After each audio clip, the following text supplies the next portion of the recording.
सुनील दत्त, इनके बारे में मैं सिर्फ इतना ही कहना चाहूँगा कि वे जितने उम्दा कलाकार थे उतने ही अच्छे इंसान भी थे। ये बॉलीवुड के पहले ऐसे कलाकार थे जिनका इतना नाम होने के बावजूद भी पूरी ज़िंदगी स्ट्रगल करना पड़ा। शुरुआत में फिल्मों को लेकर स्ट्रगल, फिर स्टार बनने के बाद बेटे की गलत लत को छुड़वाने का स्ट्रगल, फिर पत्नी की बीमारी में स्ट्रगल, पत्नी की मौत के बाद बच्चों की परवरिश में स्ट्रगल, बेटे द्वारा किए गए काम से पूरे समाज में, पूरे देश में गलत छवि पेश हुई। उसको साफ करते करते आखिर 2005 में टूट गए और हार्ट फेल होने की वजह से दुनिया छोड़ गए। उनके हर कदम पर कांटे ही थे, फिर भी उन्होंने हिम्मत नहीं हारी और लड़ते रहे समाज से। एक ऐसे इंसान जिन्होंने बचपन से ही समाज से लड़ना सीख लिया था। इनका जन्म 1929 में पंजाब, जो कि अब पाकिस्तान में है, में हुआ था। जब इनकी उम्र 5 वर्ष थी तब इनके पिता की मौत हो गई थी। इनकी परवरिश इनकी माँ ने की थी। जब भारत पाकिस्तान बंटवारा हुआ था तब बहुत कत्लेआम हुआ था। तब इनके परिवार की जान इनके पिता के एक मुस्लिम दोस्त ने अपने घर पर पनाह देकर बचाई थी। जैसे तैसे ये अपनी माँ के साथ भारत आ गए और लखनऊ में रहने लगे। सुनील दत्त का असली नाम बलराज दत्त था। इन्होंने आगे की शिक्षा लखनऊ से ली। उसके बाद ये मुंबई शिफ्ट हो गए, वहाँ से ग्रेजुएशन किया। उसके बाद इन्होंने कुछ समय के लिए परिवहन विभाग में नौकरी कर ली। इनकी पकड़ उर्दू में अच्छी थी तो मुंबई के बाद इन्होंने रेडियो सिलोन में आरजे के तौर पर नौकरी कर ली। यह रेडियो स्टेशन एशिया का सबसे पुराना रेडियो स्टेशन माना जाता है।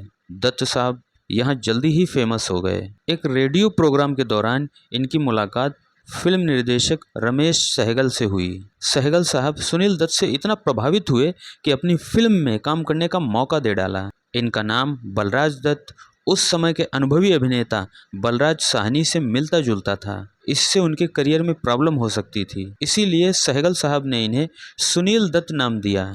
फिर क्या था, सुनील दत्त ने आरजे की नौकरी छोड़ी और चल पड़े अपनी किस्मत आजमाने। इनकी पहली डेब्यू फिल्म 1955 की रेलवे प्लेटफॉर्म थी। उसके बाद इनकी झोली में कुंदन, एक ही रास्ता, राजधानी, किस्मत का खेल और पायल जैसी फिल्में आईं, लेकिन ये कोई ज़्यादा कमाल नहीं कर सके। उसके बाद महबूब खान की फिल्म मदर इंडिया में काम किया। इसी फिल्म ने सुनील दत्त को स्टार बना दिया। इसी फिल्म से सुनील दत्त और नरगिस को आपस में प्यार हो जाता है। दोनों शादी कर लेते हैं। हालांकि इनके प्यार की भी एक अलग कहानी है। इसके बारे में मैंने अपने मदर इंडिया वाले वीडियो में विस्तार से बात की है। आप उस वीडियो को देख सकते हैं, उसका लिंक नीचे डिस्क्रिप्शन में है। उसके बाद कई बेहतरीन फिल्मों में सुनील दत्त ने काम किया। 1950 से 60 तक सुनील दत्त एक अनुभवी अभिनेता के तौर पर सेट हो चुके थे।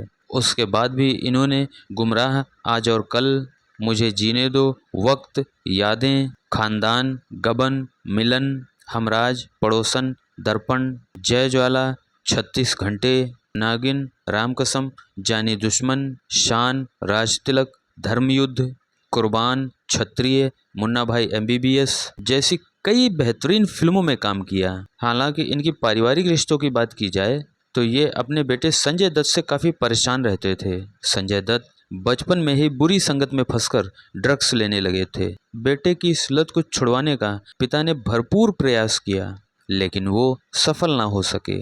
इसी दौरान इन्होंने अपने बेटे को रॉकी फिल्म से लॉन्च भी किया, ये सोचकर कि बेटा फिल्मों में बिजी हो जाएगा तो बुरे काम छोड़ देगा, लेकिन ऐसा हुआ नहीं। इसी दौरान सुनील दत्त की पत्नी नरगिस की कैंसर से मौत हो जाती है। दत्त साहब टूट जाते हैं, लेकिन बच्चों के सामने जाहिर नहीं करते। उसके बाद भी उन्होंने अपना पूरा फोकस बच्चे की गलत लत को छुड़वाने की ओर लगाया। बेटा तो हिट हो गया, लेकिन नशे का आदी हो गया। तभी एक और धमाका होता है। मुंबई में एक बम ब्लास्ट होता है। इनके घर की छानबीन में AK-47 पाई जाती है। एक के बाद एक बेइज्जती से सुनील दत्त टूट जाते हैं, लेकिन किसी से कहते नहीं हैं। इस बार संजय दत्त खुद से नशा छोड़ने की कोशिश करने लगते हैं। बेटे की इस कोशिश में सुनील दत्त पूरा साथ देते हैं। नशा तो छूट जाता है, लेकिन संजय दत्त को जेल हो जाती है। इसी दौरान सुनील दत्त कांग्रेस से सांसद बन जाते हैं। वे 5 बार सांसद रहते हैं। बेटे को जमानत मिल जाती है, लेकिन वो फिर से नशा करने लगता है। सुनील दत्त फिर से नशा छुड़वाने का प्रयास करते हैं। सारे जतन करते करते आखिरकार 2005 में सुनील दत्त की हार्ट अटैक से मौत हो जाती है। इनकी आखिरी फिल्म मुन्ना भाई MBBS है, जिसमें इन्होंने संजय दत्त के साथ काम किया है और पिता का रोल किया है। इस तरह से पूरी जिंदगी स्ट्रगल करते करते सुनील दत्त चल बसे।